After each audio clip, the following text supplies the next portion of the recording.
On the morning of July 4, 2025, while many Texans prepared for Independence Day celebrations, a different and devastating force was gathering. A catastrophic weather event, later described as a rain bomb, unleashed its fury upon central Texas, dropping an unprecedented amount of water in a terrifyingly short period. In Kerr County, the heart of the disaster, some areas received over 12 inches of rain within just a few hours. This deluge transformed serene rivers into raging torrents and quiet landscapes into deadly floodplains. The sheer volume of water was staggering, producing a flow that surpassed the daily might of Niagara Falls, overwhelming the land's capacity to absorb it and turning creek beds into chasms. The human cost of this natural disaster has been immense and heartbreaking. As of today, July 8, 2025, authorities have confirmed the deaths of at least 105 people, a number that tragically continues to climb as search and rescue teams navigate the wreckage. The devastation is spread across several counties, with Kerr County bearing the heaviest loss, recording 84 fatalities. This includes the profound tragedy at Camp Mystic, a summer camp on the Guadalupe River, where 27 young girls and their counselors were swept away. The stories of individual loss are equally harrowing, such as that of Julian Ryan, a 27-year-old who died saving his family, and the ongoing search for a volunteer fire chief who vanished during a rescue mission. The aftermath presents a scene of widespread destruction and profound grief. With at least 23 people still officially listed as missing, the hope for finding survivors dwindles with each passing hour, yet the effort does not cease. Approximately 1,750 emergency personnel utilizing helicopters, specialized boats, and canine units are tirelessly combing through debris fields and along swollen riverbanks. The Guadalupe River, which surged an astonishing 9 meters in less than 3 hours, has receded but left behind a scarred landscape. The communities of Ingram, Hunt, and others along its path now face the monumental task of mourning their dead while beginning the long, arduous process of recovery. Even as the immediate search operations continue, the region remains on high alert. While forecasts predict drier conditions, the threat of scattered thunderstorms lingers, posing a risk to saturated ground and already compromised infrastructure. Flood warnings are still in effect for several other rivers in the area, including the Leon River and Cowhouse Creek, reminding everyone that the danger has not fully passed. Critical infrastructure, such as the South Austin Avenue Bridge in Georgetown, remains closed, a tangible symbol of the flood's lingering impact. The focus for many has shifted from immediate survival to a grim accounting of the losses and the first tentative steps toward rebuilding lives shattered by the water. The catastrophic flooding in central Texas was not the result of a single cause, but rather a perfect storm of geographical, atmospheric, and climatic factors. The region, known as Flash Flood Alley, is one of the most flood-prone areas in the United States. Its unique geography, characterized by steep terrain and shallow, rocky soil over a limestone base, creates conditions ripe for disaster. When intense rain falls, the ground cannot absorb the water effectively. Instead, the precipitation runs off rapidly, funneling into creeks and rivers that can swell to monstrous sizes with terrifying speed. This natural predisposition means that the area has always been vulnerable, but recent events have pushed it past its breaking point. The specific weather pattern that triggered this event was exceptionally severe. A lingering tropical storm that had moved inland from Mexico combined with a phenomenon known as a mesoscale convective vortex. This created a system that pulled immense moisture from the atmosphere and dumped it with extreme intensity.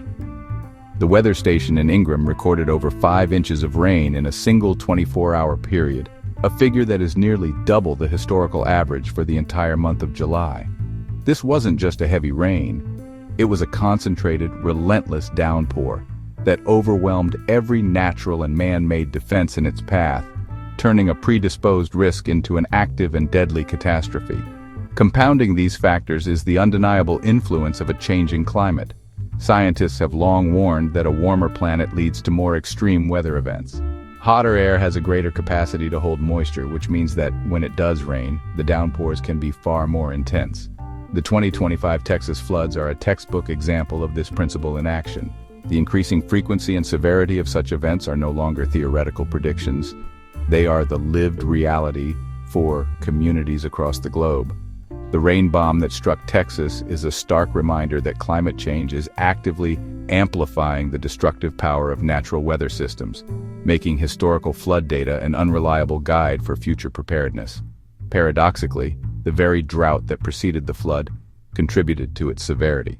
Long periods of dry, hot weather baked the soil, making it hard and less permeable, a condition known as hydrophobic soil. When the deluge finally arrived, the parched ground acted more like concrete than a sponge, causing an even greater percentage of the rainfall to become immediate runoff.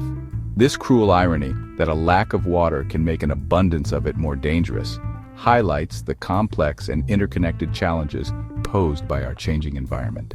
The land was simultaneously thirsty and unable to drink, a fatal combination that sent a wall of water cascading through the valleys of central Texas.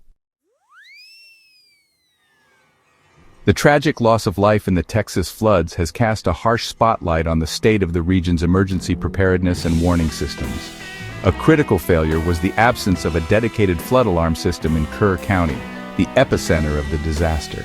Efforts to secure funding for such a system had failed in 2018, leaving communities without an automated large-scale method for receiving urgent alerts. This deficiency was tragically exposed when the floodwaters peaked in the dead of night.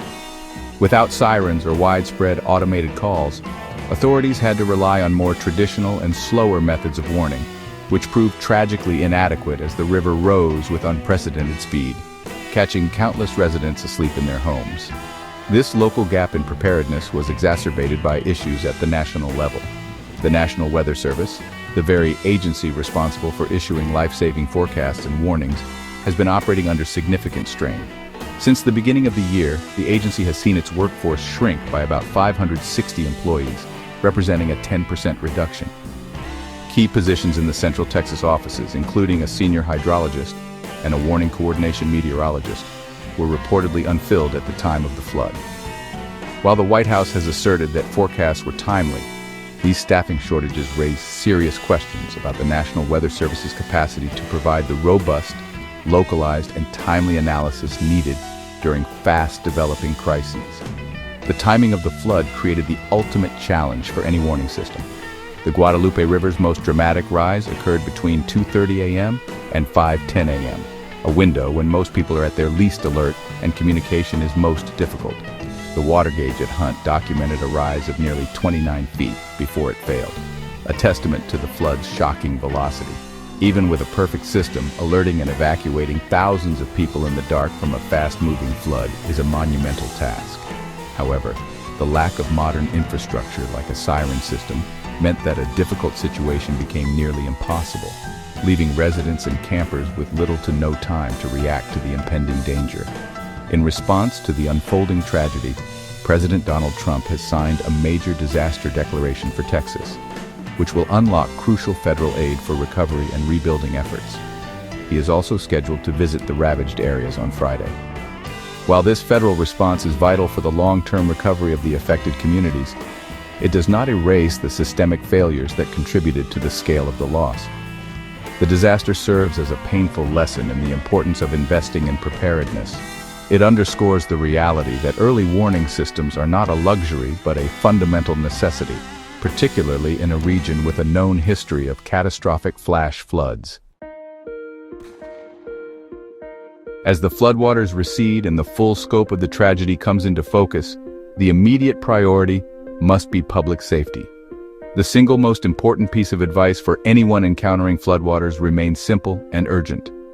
Turn around, don't drown. It is a critical warning as most flood-related fatalities occur when people attempt to drive through flooded roadways. It takes a surprisingly small amount of moving water to create a deadly situation. Just 6 inches of fast-moving water can be powerful enough to knock an adult off their feet, and a mere 2 feet of water is sufficient to lift and float most vehicles, including SUVs and trucks, turning them into helpless vessels at the mercy of the current. To empower residents and enhance personal safety, it is essential to know where to find reliable, real-time information. Several valuable resources are available for monitoring flood conditions in Texas. The TXGIO Flood Viewer provides live data on lake levels and river gauges across the state, offering a direct look at developing situations. For understanding long-term risk, the FEMA Flood Map Service Center offers official maps detailing flood hazard zones. For immediate, on-the-ground information, services like AxFloods are indispensable, providing real-time updates on low-water crossing closures and flooded roads, which can be the difference between a safe detour and a fatal decision. Beyond individual preparedness, this disaster must serve as a catalyst for systemic change. The 2025 floods are a brutal illustration of the need for robust, modern, and fully funded early warning systems. The historical context of the region, where the Guadalupe River has flooded nearly every decade and previous events have also claimed lives, makes the lack of an alarm system in Kerr County an inexcusable vulnerability. Investing in climate preparedness is not a partisan issue. It is a matter of public safety and survival. This means upgrading infrastructure, ensuring agencies like the National Weather Service are fully staffed, and implementing policies that acknowledge the new reality of more frequent and intense weather events. Ultimately, the tragedy in Central Texas is a warning that we can no longer afford to ignore. It is a story of immense loss and incredible heroism, but it is also a story about our relationship with the natural world in an age of climatic disruption. We must learn from the confluence of factors, the geography, the climate science, the human error, that led to this moment. Honoring the victims requires more than just mourning. It demands action. It demands that we build more resilient communities, that we heed the scientific warnings we have been given, and that we commit to the investments and policies necessary to prevent a future catastrophe of this scale.